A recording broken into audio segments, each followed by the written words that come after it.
जय माता रिणी रुद्राक्ष study point को मु आपको स्वागत जनाऊँगी। पेड़ाकुची क्वेश्चन सीरीज आज प्रश्नटी है which of the following is not related to the benefits of a mathematics club. निम्नलिखित मध्यरु केउटी गणित क्लब लाभ सह संपर्कित नुहे। ऑप्शन नंबर 1 पैसिव लिसनिंग निष्क्रिय श्रवण। ऑप्शन नंबर 2 क्लारिफाइंग डाउट संदेह दूर करने। ऑप्शन नंबर 3 एक्टिव पार्टिसिपेशन सक्रिय अंशग्रहण। Option number 4 supplement of classroom teaching श्रेणी कोठरी रे शिक्षार अतिरिक्त साहाय्य।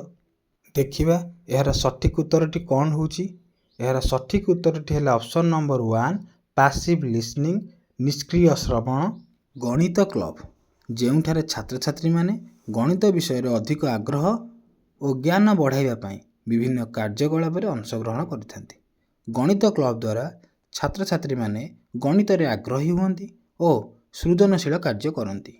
आशा करुच्ची वीडियोटी आपको भल लगी। धन्यवाद। जय माता रिणी।